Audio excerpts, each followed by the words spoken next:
Boa noite a todos. Então vamos iniciar nosso estudo dessa noite, aproveitando o ensejo dessa chuva abençoada que está caindo lá fora. Então vamos agradecer a Deus, elevando os nossos pensamentos, enchendo nosso coração de amor e de paz, pedindo a Jesus, a espiritualidade amiga, que se faça presente, trazendo para nós a inspiração, para que nós possamos tratar do assunto dessa noite, que nós possamos compreender de melhor forma possível, que possa engrandecer os nossos conhecimentos espirituais, que possa nos tornar uma pessoa um pouco melhor do que quando que chegamos, Senhor. Que seu amor, a sua bondade nos envolva cada um de nós. Nós possamos beber da sua fonte divina, das suas energias salutares que aqui fluem, Senhor.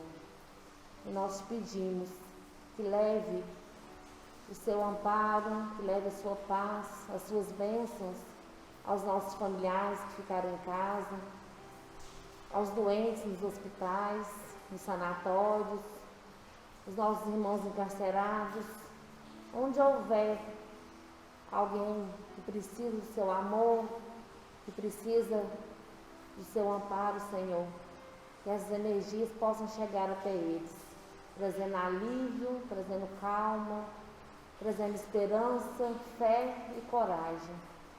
Muito obrigado, Senhor, por mais essa oportunidade.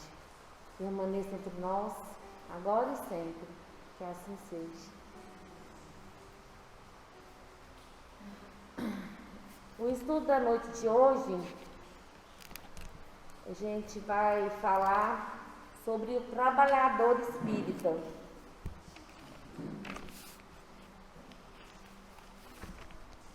Então, para a gente iniciar, a nossa base que a gente vai usar para poder estar fazendo esse estudo é o Evangelho segundo o Espiritismo e uma palestra muito interessante de 3 grandes expositores espíritas, que é o Rossandro Klinge, acho que todo mundo conhece, tem muitos vídeos na internet, o Andrei Moreira e a Suzana Simões.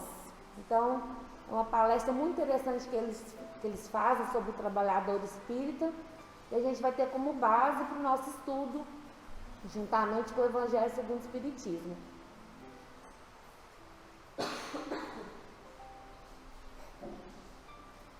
Então, para começar, para a gente poder falar do trabalhador espírita, eu vou contar uma história singela, história contada lá durante a palestra, mas traz para a gente grandes reflexões. Então, conta-se que um monge que morava no mosteiro, no alto da colina, ele tinha um trabalho, uma tarefa diária. A tarefa dele era todos os dias pegar 2 vasos, colocar em cima, colocar em um pau, atravessado, colocava um vaso de cá e um de cá. E ele descia todos os dias essa colina, ia lá, buscava água até encher a caixa lá do mosteiro. Então essa era a tarefa desse monge, todos os dias. E ele sempre fazia com muito entusiasmo, com muito devotamento, essa função dele. Porém, um dia, um desses vasos rachou, teve uma leve rachadura. E quando ele ia lá, que ele pegava a água, que ele ia subindo com essa água, entornava um pouco da água durante o percurso que ele passava. Então, como é uma história singela e simples, uma história imaginária, esse vaso começou a pensar: eu estou atrapalhando o trabalho, porque se todos os dias que a gente vai buscar água, eu deixo entornar um pouco de água pelo caminho devido à minha rachadura, eu estou atrapalhando, porque o monge tem que vir várias vezes a mais para poder pegar água para encher a cisterna lá do mosteiro.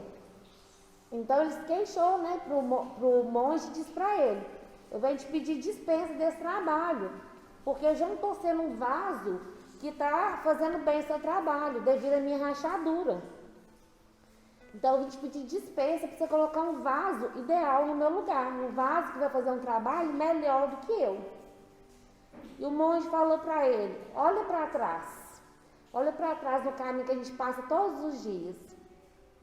E quando o vaso olhou para trás, ele viu um jardim todo florido, que tinha sido mantido aquele tempo todo graças à água que ia caindo pela sua rachadura. Né? Então o monge falou para ele: todos os dias, quando meu superior vai agradecer a Deus, que ele abre a janela, ele agradece também por esse jardim florido. Então esse é o seu papel. Mesmo com sua rachadura, você fez um excelente trabalho. Você conseguiu cultivar e o jardim está todo florido. Né? Então é uma pequena história que é contada para a gente ilustrar, mostrando para nós que o trabalhador espírita, nós somos vasos, né? Vasos que muitas vezes temos muitas rachaduras, que muitas vezes a gente não se acha o trabalhador ideal para a casa espírita. A gente acha que não está preparado. Então, a gente tem que entender que nós temos, mesmo com a nossa dificuldade, com as nossas rachaduras, que nós temos o nosso trabalho. A gente tem que se prontificar para o trabalho. Nós não vamos ser, né, um vaso ideal, porque nós estamos no mundo de provas e expiações, então ninguém é perfeito. Mas nós podemos ser o melhor que a gente conseguir, nos esforçarmos, e com certeza a gente vai deixar com o nosso esforço, com a nossa boa vontade, com a nossa dedicação, um jardim florido por onde a gente passar. Nós não somos esse vaso ideal, mas nós podemos ser instrumentos de Jesus, podemos ser instrumentos dos bons espíritos para fazer um trabalho grandioso. Mas para isso eu tenho que me dispor, eu tenho que pôr mãos à obra, né? Se a gente for pensar, Jesus, quando ele esteve aqui para fazer tudo que ele fez, ele escolheu os apóstolos, né, para poder ajudar ele nessa tarefa. Pelo que a gente sabe da história dos apóstolos, tinha algum apóstolo que não tinha nenhuma rachadura, que era uma pessoa intacta, que não tinha nenhuma dificuldade, nenhuma imperfeição? Não, né? Pelo contrário, todos eles ainda traziam com eles imperfeições. E Jesus poderia, se ele quisesse, ter trazido com ele espíritos, né, superiores, para poder ajudar ele a desenvolver o trabalho aqui na Terra, de implantar o cristianismo, a boa nova. Ele poderia, mas não, ele quis pegar pessoas que também têm as suas mazelas, que têm as suas dificuldades, que precisam se aprimorar, que precisam melhorar no crescimento espiritual, justamente para mostrar para nós que nós também conseguimos, que nós também podemos fazer grandes coisas em nome, né, do trabalho do Cristo. Só que nós devemos nos dispor a isso, oferecendo a nossa melhor parte, porque todos nós somos cheios de rachaduras, cheios de imperfeições, mas todos nós temos a nossa parte boa, e é isso que a gente tem que dispor, né? Se a gente quer trabalhar na seara de Jesus, nós devemos dispor a nossa melhor parte e deixarmos ser moldados, né?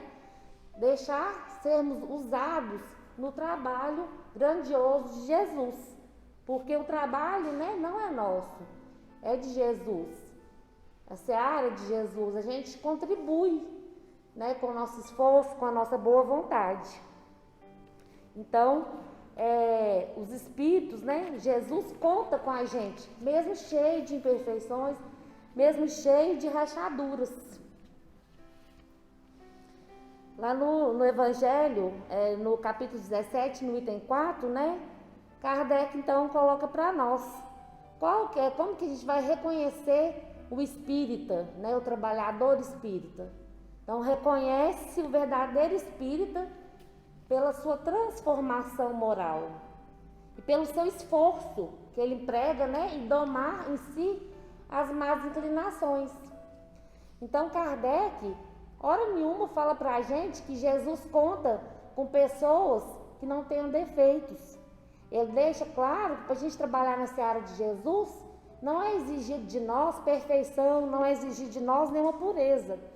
Apenas boa vontade, esforço, perseverança no trabalho, perseverança em domar as nossas más inclinações e procurar cada vez realçar as nossas virtudes.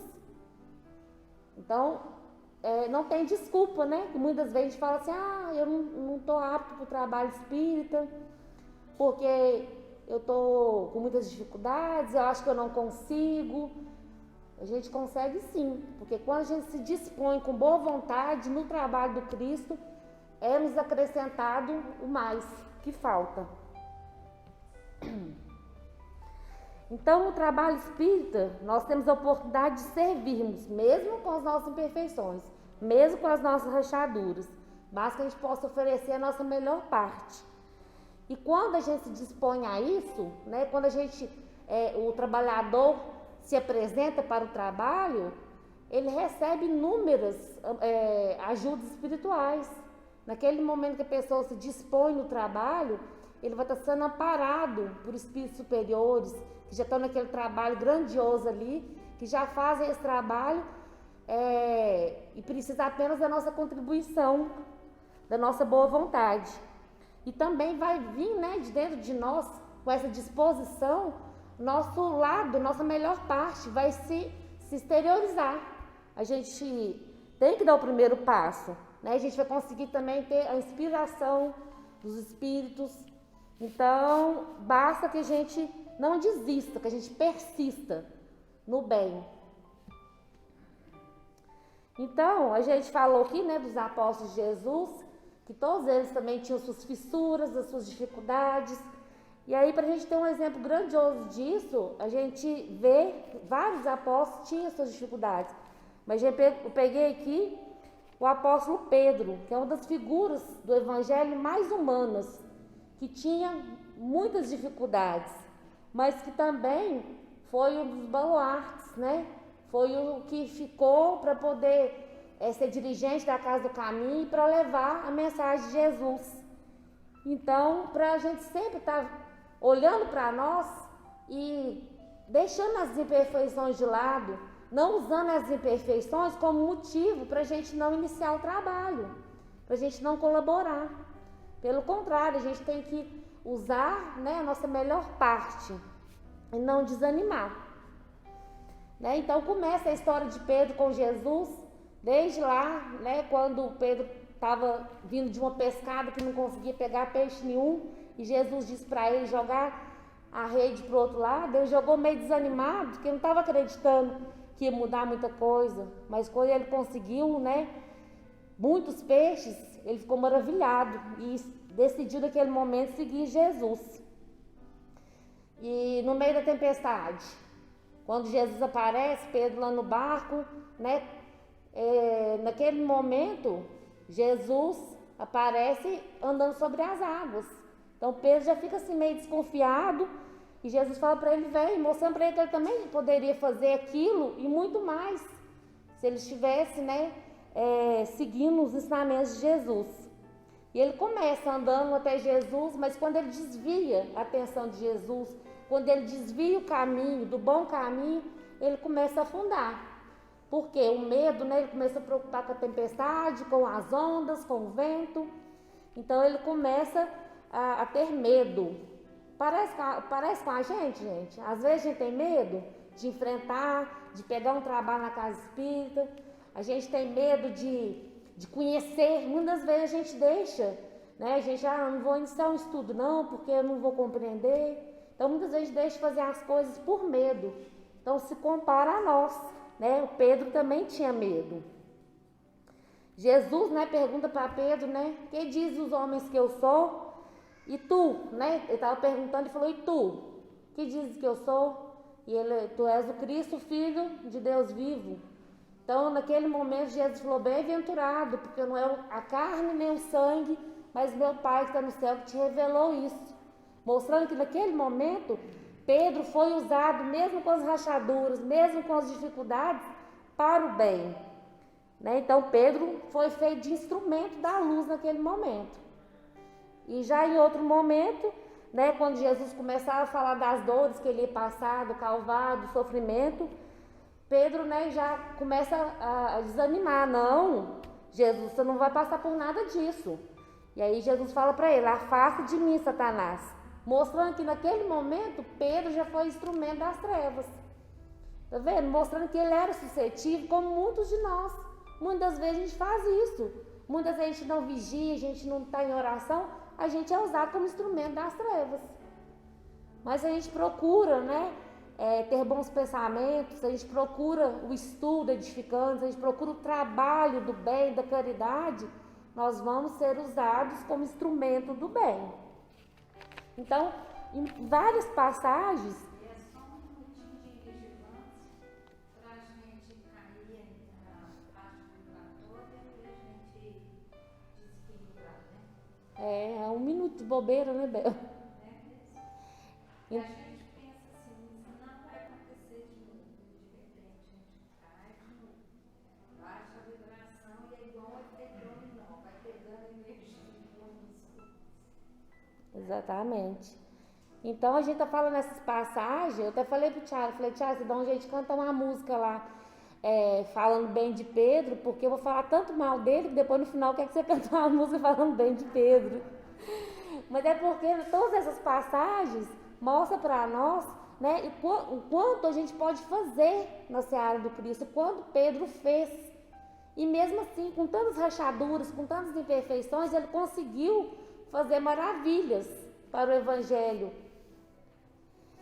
Então, aí, por isso que eu estou citando. Mas ele não continuou com as rachaduras.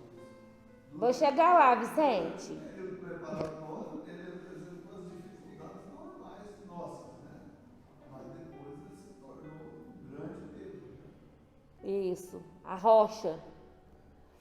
Então, mas agora por enquanto falando os defeitos, Vicente, que a gente tem mais mania de falar defeito. Você falou que ia falar só mal, eu estou ajudando Né, quando veio lá, né, quando Jesus foi traído, ele arranca a orelha do centurião, mostrando raiva, mostrando violência. Muitas vezes a gente é cometido pela raiva, muitas vezes, né? O Cabel falou, a gente fala, não, eu vou ter paciência, eu vou ter tolerância, só que a gente já explodiu, a gente já usou da raiva, da ira e muitas vezes da violência, né? Então a gente se identifica muito com o Pedro antigo.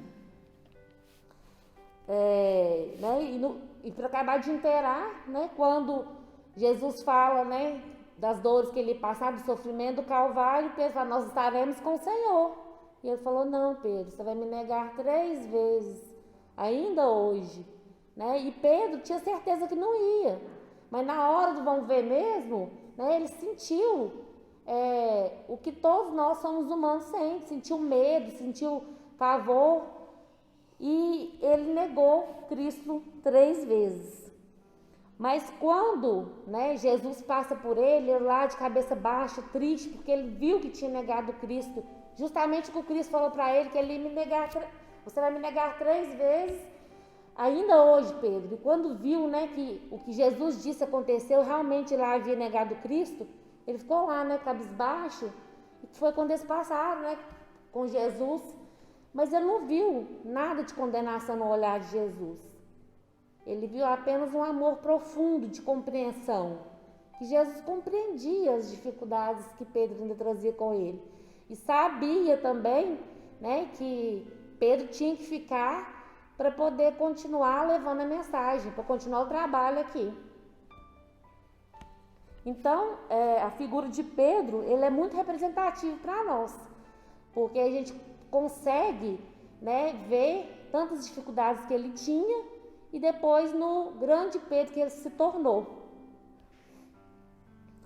Que mesmo, né, sendo um vaso rachado, ele se tornou uma das grandes figuras do Evangelho.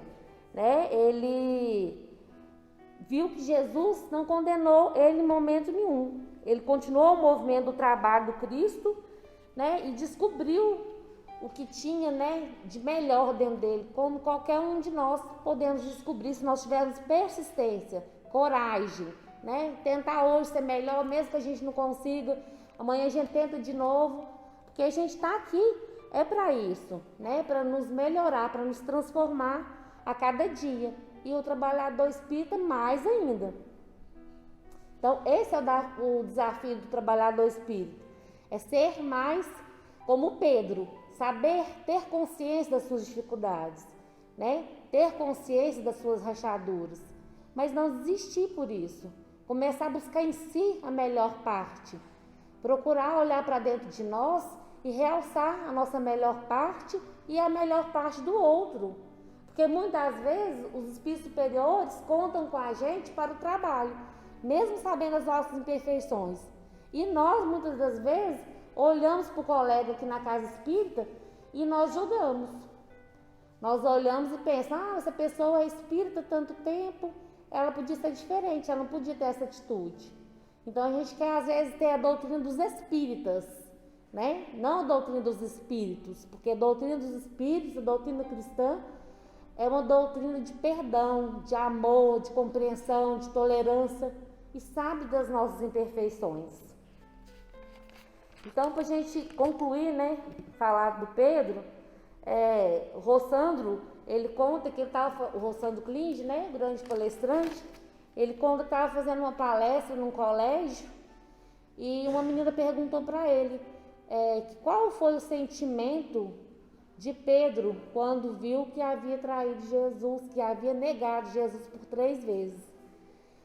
Aí o Rossandro fala assim, mas você me pegou, porque como é que eu vou imaginar o sentimento de Pedro? Mas vamos tentar pensar assim, vamos pensar que você está no colégio, a sua mãe vai te buscar na escola. E ela vai naquele dia, que ela está toda descabelada, que ela está preocupada, que ela está com a roupa de pijama e saiu doida para te buscar na escola. E aí você chega lá, tá com seus amigos lá, todo mundo conversando, e eles falam, sua mãe lá, ó. Você fala, não é minha mãe não, já tá lá fora da escola igual uma doida lá te procurando. Você fala, não é minha mãe não. Não, mas parece que eu vi ela. Não é não. Você sai dali e vai lá pra frente da escola, não é ela não. E depois você vai pra casa, chega em casa, a mãe já tá doida, já chamou o SAMU, já ligou pros parentes, já chamou a polícia, preocupada com você. E quando ela estiver entrando pra dentro de casa, ela simplesmente te abraça com um olhar amoroso e fala, você é o amor da minha vida. Como você se sentiria? Ela ficou calada e falou, pois é, isso aí não é nem 1/10 do que Pedro sentiu, né, quando ele viu a besteira que ele tinha feito. Então foi essa a resposta, né, que ele deu a essa menina, porque a gente não sabe imaginar.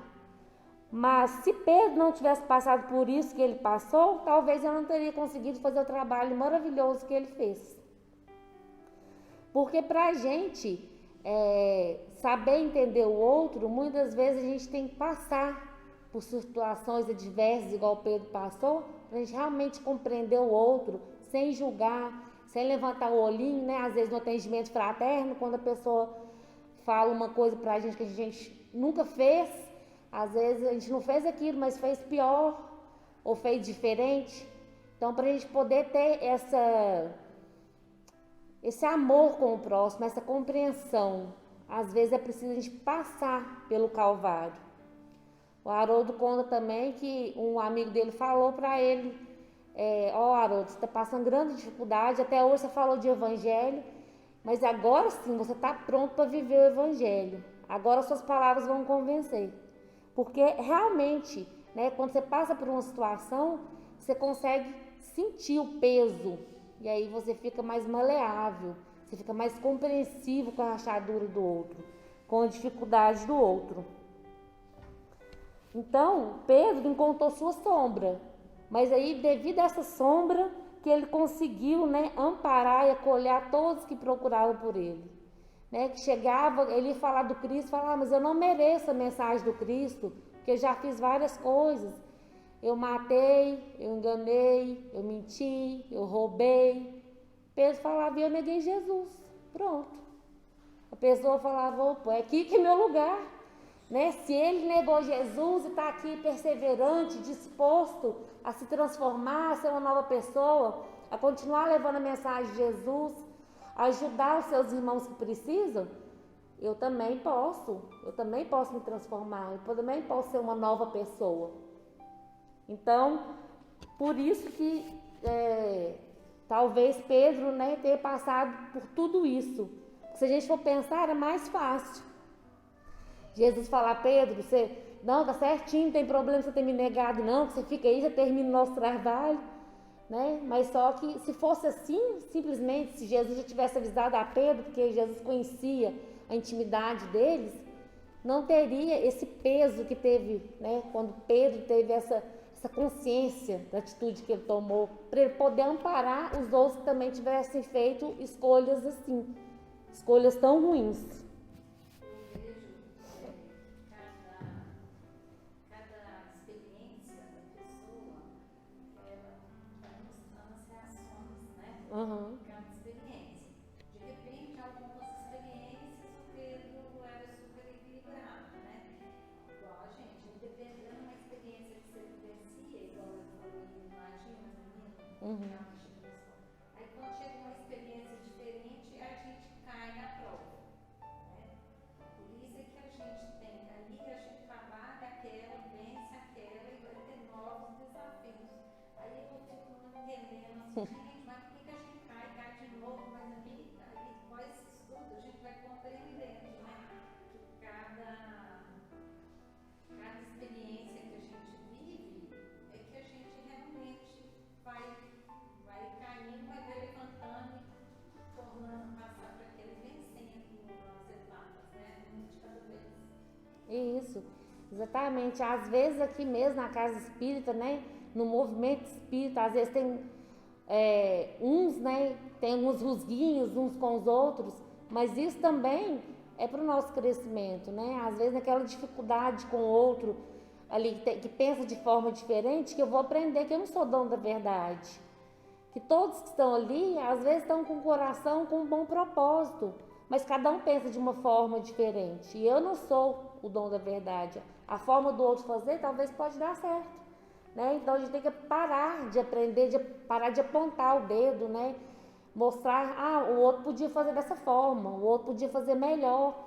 De julgar, muitas vezes a gente tem essa mania de julgar as pessoas que frequentam uma religião pela religião, né? Não vou naquela casa espírita não, tem fulano que vai lá direto e mesmo assim faz isso, aquilo, por isso mesmo que ele está lá, porque ele precisa, né? Os sãos não precisam de médico, é nós mesmos que temos as nossas dificuldades que tem que estar aqui na casa espírita para poder colocar mãos à obra, para poder trabalhar essas dificuldades nossas e dos outros, compreendendo, amando, entendendo cada um com as suas peculiaridades, com as suas dificuldades, mas que nós possamos nos unir, não nos separar, né? Os trabalhadores espíritas têm que se unir para tornar o movimento do bem, da caridade mais forte ainda, não se separarem porque não aceita a diversidade, não aceita a forma do outro ser, a forma do outro trabalhar.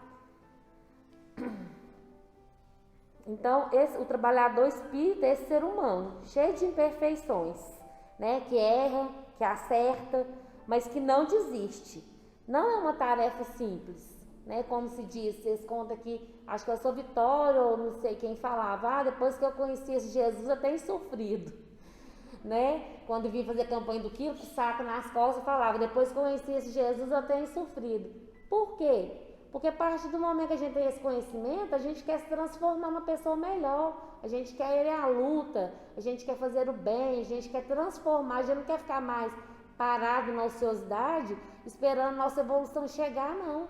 A gente quer movimentar, quer ir atrás, a gente quer, às vezes, calar, quando a pessoa fala alguma coisa que a gente queria responder, a gente cala, a gente quer uma transformação e é difícil, não é fácil, mas com perseverança nós vamos conseguir, né, fazer pelo menos um pouquinho do que Pedro fez. Então a gente nunca pode desistir da gente, mesmo com as nossas imperfeições, nunca pode desistir do trabalho e não desistir dos nossos colegas, às vezes por causa de uma ou duas imperfeições. A gente tem muito essa mania de enxergar o que há de ruim no outro, né, o que há de menos bom. E se a gente parar, né, para pensar, ele tem muito mais qualidades do que defeitos, mas a gente tem esse olhar, né, de sempre focar no erro do outro. Então a gente tem que se unir para nós transformarmos, né, e conseguirmos cada vez mais fortalecer o movimento espírita, fortalecer a nossa casa espírita, para a gente poder ajudar mais e mais os nossos irmãos que procuram a casa. Nós temos que enxergar, né, sempre a melhor parte no outro e incentivar também o outro. Às vezes a gente está aqui na casa espírita, chega, né, um trabalhador novo, que a gente possa incentivar esse trabalhador, que a gente possa compreender a dificuldade que ele não consegue, ajudar os nossos jovens, né, da mocidade, que chegam às vezes na casa espírita e nem sempre, né, em todos os lugares são bem recebidos, acham, não, está chegando agora, não sabe de nada. Pelo contrário, os jovens hoje, eles fazem grandes coisas, então a gente possa dar essa atenção especial para esse jovem que está chegando, que a gente possa ajudar aquele que chega com o intuito de trabalhar, mas não está conseguindo se encaixar no trabalho espírita, que a gente possa ir lá, ser amigo, dar a mão. Então, gente, agora foi bom o nosso estudo, mas o problema é que agora a gente perdeu as desculpas, né? Agora a gente viu que mesmo rachado, mesmo com defeito, mesmo com problema, nós podemos servir. Não tem motivo mais, né? A gente falava, eu não estou pronto. Muitas vezes a gente escuta, a pessoa fala, mas não estou pronto ainda para esse trabalho. Vai sem estar pronto. É no trabalho que a gente vai aperfeiçoando, que a gente vai melhorando, que a gente vai estar se colocando à disposição dos espíritos superiores para trabalhar em nós e para nos utilizar para grandes feitos na casa espírita, para ajudar a tantas pessoas. Mas se a gente não se colocar à disposição, isso nunca vai acontecer. Então, o primeiro passo tem que ser a gente se colocar à disposição do trabalho, né? Mesmo a gente não estando pronto, a gente vai sentar pronto. E no decorrer a gente vai melhorando, vai se esforçando, vai ajudando uns aos outros, para a gente, cada dia, ser uma pessoa melhor dentro do movimento espírita, dentro da casa espírita, que a gente possa realmente praticar a doutrina dos espíritos, né? Que olhe para o outro com compaixão, com amor, com paciência, com tolerância, e não dos espíritas, né? Que acha muitas das vezes que a sua forma de agir é melhor, que a sua forma de trabalho é mais fácil, né? Vamos entender que nós não somos donos da razão. Não está tendo trabalho na casa espírita, a gente ouve isso muito. Eu até queria ajudar, sabe? Mas eu cheguei lá, não tinha nada para fazer. Então, gente, quando o trabalhador está pronto, o trabalho aparece. Não tem nada disso. A partir do momento que você coloca na sua cabeça, não, eu quero fazer alguma coisa para colaborar na casa espírita, tem tantas tarefas lá, eu quero ajudar. Naquele momento que vocês colocarem isso na mente, aparece o trabalho. Porque quando o trabalhador se dispõe, quando ele se oferece para o trabalho aparece. Não ajudo porque não concordo com a forma do trabalho do outro.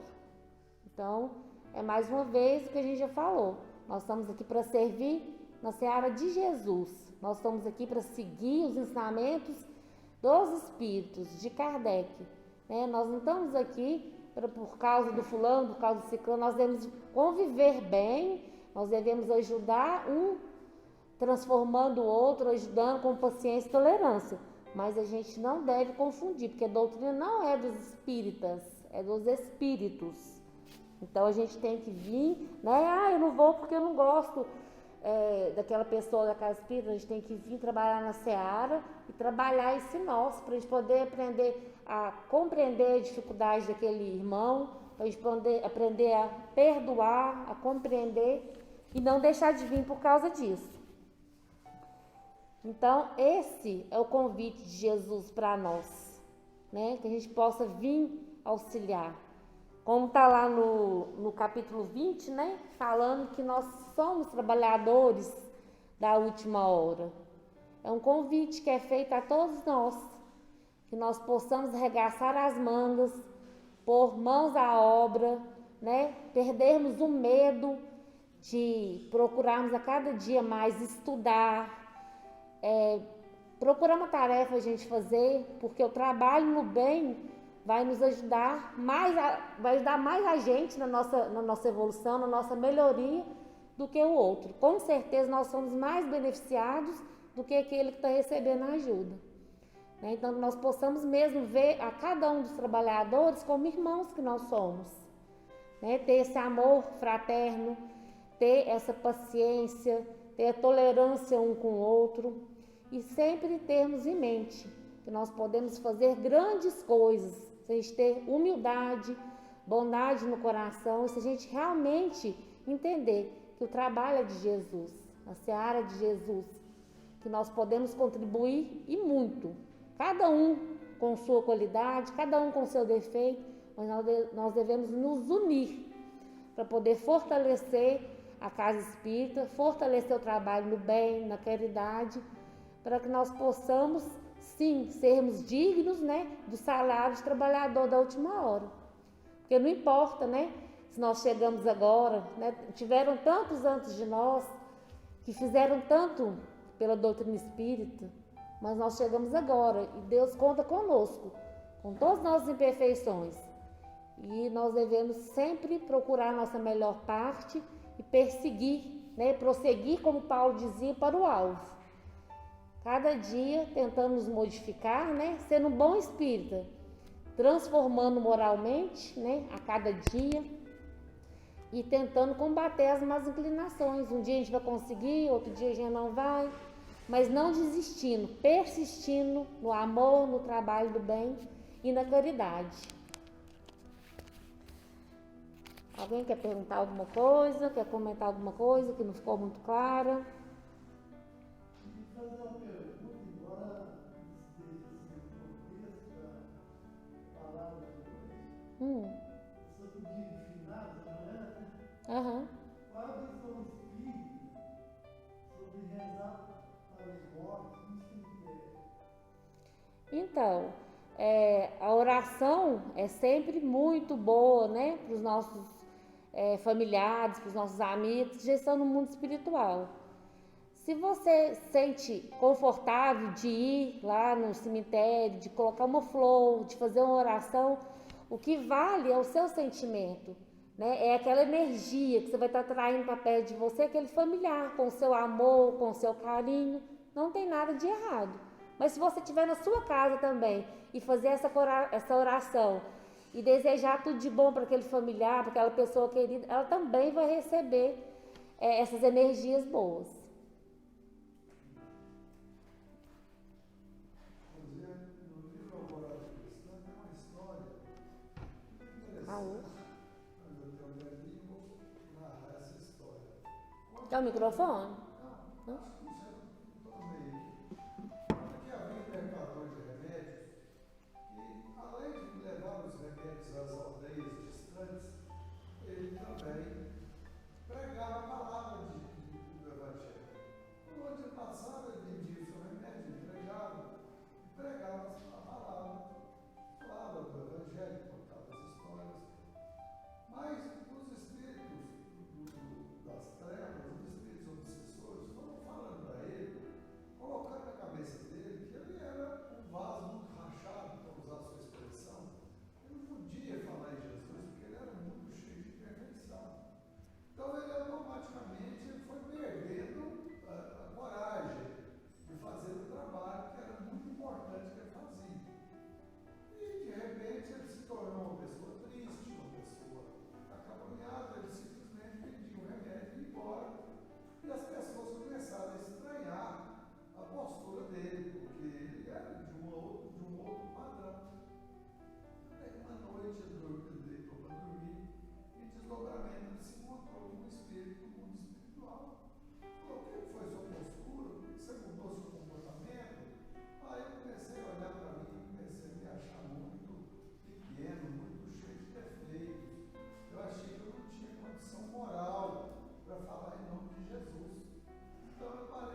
Pois é. E você acha que você podia dispensar, olha, esse burrinho, você fazer o trabalho que você faz? De maneira nenhuma. Eu jamais conseguiria levar os remédios e atender as pessoas naquelas comunidades distantes, nas aldeias distantes, se eu não tivesse o auxílio desse burrinho. Pois é, então, da mesma forma, Jesus utiliza de nós que temos ainda muitos defeitos. Nós mordemos também, nós esforçamos, nós empacamos, mas é a ferramenta que Jesus tem para trabalhar. Ele não tem na terra ainda espírito de valor grandioso. Então ele conta com quem ele tem. E você, semelhantemente ao seu burrinho, apesar das dificuldades, você fazia um grande trabalho. Quando você começou a olhar para si, se autocriticando, mas sem disposição de mudança, você acabou parando de trabalhar. O que significa? Que nós não podemos conformar com as nossas dificuldades, com os nossos estados doentios da alma, mas que nós não podemos deixar de trabalhar com isso, porque através do trabalho esses estados doentios vão desaparecer pouco a pouco. Então, nós somos a criatura com poucos recursos. Cada um de nós tem pouca coisa a oferecer, mas Jesus não dispensa esses poucos recursos que nós temos a oferecer. Então, se nós enveredarmos pela via da desculpa, do desculpismo, que nós somos imperfeitos, nós estamos negligenciando uma oportunidade que Deus nos concede, de ir trabalhando essas imperfeições, de ir curando essas rachaduras dos vasos da nossa alma. Então, isso não é motivo de gente preguiçoso, desculpista, que não quer encarar a realidade dos fatos. Aí fala, não, coitadinho de mim, quem sou eu? Mas é porque não quer encarar, porque Jesus conta com qualquer criatura de boa vontade que esteja querendo fazer alguma coisa. E a gente tem que aproveitar bastante essa oportunidade que nós estamos tendo como trabalhadores da última hora, né? Porque nós já desperdiçamos tempo demais. A gente já foi convidado, a gente já foi chamado várias outras vezes e a gente não quis embarcar, né, nesse trabalho. A gente não quis trabalhar na vinha. Então a gente tem que aproveitar. A gente tem essa mania, às vezes, de deixar para depois. A gente não sabe se depois a gente vai estar aqui, a gente vai ter desencarnado. Então vamos aproveitar a oportunidade agora. Muitas vezes a gente fala, não, agora é o meu momento jovem, agora eu quero passear, quero divertir, quero estudar. Eu não posso perder tempo na casa espírita, né? Então, a gente não sabe se essa pessoa vai chegar na fase adulta. Então a gente tem que aproveitar o momento aqui e agora. Não deixar para depois, não. Depois na fase adulta, fala, agora eu tenho que trabalhar, eu tenho que fazer minha vida, eu tenho que comprar meu carro, eu tenho que fazer minha casa própria, deixa para quando eu aposentar. E assim a vida. Aí depois, quando eu aposento, não, agora eu estou muito cansado, agora eu já não aguento mais, não. Agora eu quero descansar, né? Então, o que a gente tinha para trazer na noite de hoje era isso. Se alguém não tinha mais nada a comentar, a gente vai encerrar. Se quiser perguntar mais alguma pergunta, mesmo que não esteja no contexto, pode ficar à vontade. Dando mais um palpite que usou para português, em relação ao dia de finados, que o Zé perguntou, é um dia festivo, inclusive dentro do cemitério, porque quando as pessoas acreditam que indo ao cemitério, eles vão estar mais próximos dos seus entes que já se foram. É claro que os entes não estão lá mais, e nem poderiam, mas eles acorrem lá naquele dia, para aqueles que vão lá, para aqueles que acham isso importante, que enfeitam o túmulo, que emitem vibrações de amor. Então acaba sendo um dia festivo no mundo espiritual. Mas é bem verdade, em qualquer lugar que você estiver, você pode emitir um pensamento de gratidão, de carinho, de amor para o seu ente querido, que terá a mesma eficácia. Mas não significa que o dia de finados não seja um dia festivo no cemitério. Aquele filme é lá, que você está falando. Viva a Vida é uma Festa, é um filminho de crianças, é esse, não é? E relata a festa que é no cemitério, lá do México, as crenças lá do povo de lá. Aí relata a festa que os parentes Ventura, eles levam até comida lá pros túmulos. Então, o importante é o sentimento, na verdade, né? Então, onde a pessoa tiver aquele sentimento de amor, de saudade, carinho, aquele ente querido vai receber da mesma forma, independente do lugar. E falando de incentivar o trabalhador, quero incentivar aí, ó, Pedro, obrigado por vir da Mocidade. A Mocidade está participando sempre em peso aqui, Ana Paula, Isabela, está contribuindo com a gente no trabalho da evangelização. É isso aí, a gente precisa dos jovens muito, né? Os trabalhadores de última hora mesmo, né? A gente conta muito com vocês. Muito obrigada. Vocês estão firmes no trabalho da Mocidade, dispostos a ser trabalhadores mesmo da Seara de Jesus.